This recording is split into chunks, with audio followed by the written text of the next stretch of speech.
AskReddit by Lurker. Ex-cons, what is the most freaked up thing about prison that nobody knows about? The worst thing about prison was the Dementors. They were flying all over the place and they were scary, and then they'd come down and they'd suck the soul out of your body and it hurt. Con-employee relationships can be sneaky. When I was going through training to work in the prison system, I thought I'd never be caught dead doing favors or being friendly with an inmate. Eventually, after seeing the same inmate every day for months, cleaning your office, taking the trash, you realize they're human too. He wears a cross around his neck. He carries a bottle of adobo in his poker for mealtime. He's active in church. He's a painter and loves pigeons. You find out his hobbies and bits about his life, and soon you see about getting him an extra blanket or a new pair of shoes, and you forget he stabbed his wife 9 times. That took a dark turn. My brother is a CO, and he told us why their inmates have shampoo and soap that comes in packets now. They used to have it in little bottles. Well, the guys would use up all their soap, and instead of throwing the bottle away, they would keep it and fill it with a combination of whatever bodily fluids they felt was appropriate and use it to hold up other inmates for their commissary. Like, if you don't give me your commissary, I'm going to squirt this bottle in your face. And when they said no and got squirted in the face, they got pinky. My brother said a lot of people had pinky. Sheet was always one of the ingredients in the bottle. Edit. Since so many people keep asking, commissary is like a general store for prison jail. They have food items, toiletries, and other things, although I don't know the specifics. Inmates get money in their commissary account either from their family or from whatever work they do, if that's a thing where they are. Also, not a con but someone I knew was. I don't know if this is where I live specific, but apparently they put medicine in their Kool-Aid to prevent them from getting hard to prevent rape. Not as freaked up as some of the other things here, but an interesting fact I learned. It's saltpeter, potassium nitrate. I've heard that too, but it may be just a myth. It used to be true, but now it is outlawed. My uncle just went out from prison 8 years ago. His worst experience there was how the inmates make alcohol. The warden does not allow alcohol since it's forbidden. So what they do is they melt plastic, burn old rags and bed sheets, and add water to it. It tastes like sheet, but it really makes them drunk. My uncle said that he can only drink 2 cups because his stomach would hurt. There are even reports of his cellmates dying after digesting that poison. Literally. Luckily, he's not one of them. He lived enough to tell the tale. He's now 68 years old. Side note, we're from an Asian country. A cigarette in prison consists of the following. 1. Take a regular cigarette out of the pack. 2. Cut the tobacco portion of that cigarette into 4 equal parts. 3. Remove the tobacco from each of those separated portions and re-roll it using Bible pages into 4 mini cigarettes called a clip.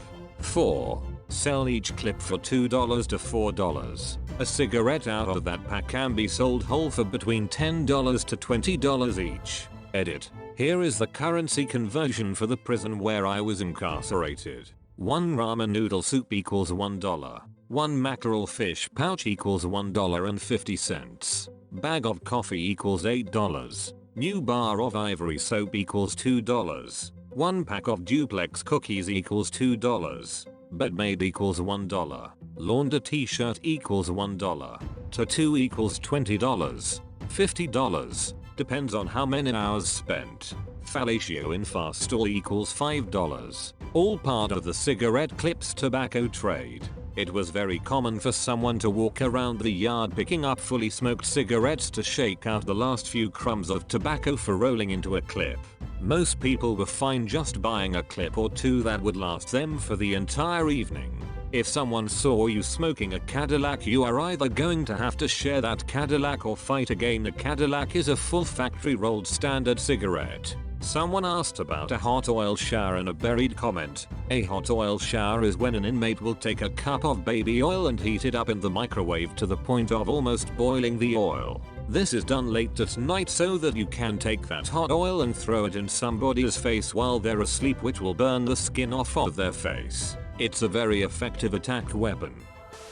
Not me, but my mother. They had to put her in her own area because she was pregnant and people kept threatening the baby. It also happened that her cellmate was a woman who boiled her child alive and ate it, which this happened before the woman went to jail, not during the time she was incarcerated. Not me. My fiance was in state prison for 2 years when he was 18-20. He worked in the kitchen and said all the meat labeled there was labeled not for human consumption. He told other inmates about it and he got kicked out of his kitchen job and put in the hole for telling people. I'm not an ex-con, but I have a friend incarcerated. There have been multiple deaths at her facility due to medical negligence by staff. A few months ago, an inmate was rolling around on the ground screaming in pain, only to have staff laughing at her. She then died there an hour or two later. This is not the first time such a thing has happened. The US government will often outsource medical care to another company, for example a company somehow specializing in travel insurance. To quote her about the most recent death, the other inmates that witnessed this said the medical staff laughed while this lady laid on the floor gasping for breath. And this is not the first time this has happened. I've seen it so many times since I've been here and it is disturbing, scary, and we are powerless to do anything. The whole situation is screaming to be picked up by a local news service. Something else that came to mind was the lack of education some of these incarcerated women have, both in general and even about their own bodies. With one girl pouring industrial cleaning product inside her vagina to clean it. Frick.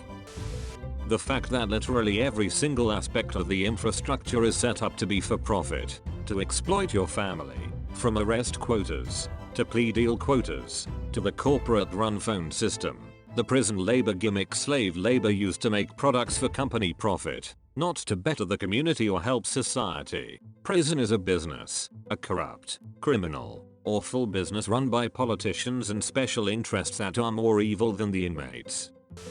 I did 2 years in the North Carolina prison system. I don't know how different it is in other states, but this is how it is at least in North Carolina. Contrary to popular belief, sex offenders and child molesters do not live in constant fear, nor do they get attacked by other inmates for the nature of their crime.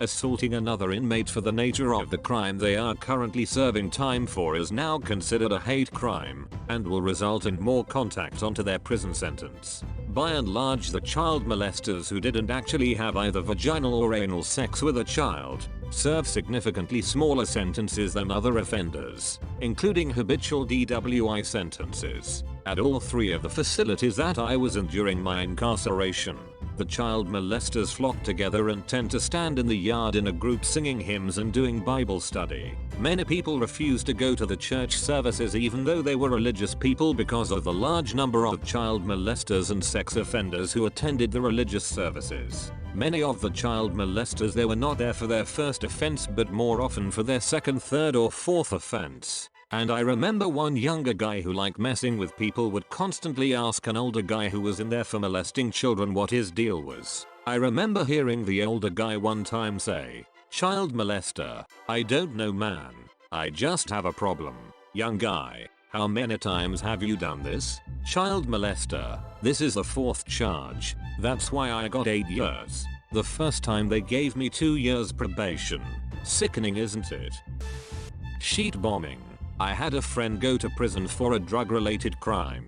He had his own cell and stuck to himself for the most part. Another inmate sheet into a water bottle and filled it to the brim with water and mixed it up into a slush. Said inmate then took the water bottle to my friend's cell, placed it the slit at the bottom of his cell door, and fricking stomped on it. Sheet water sprayed absolutely everywhere, while my friend was in the cell too.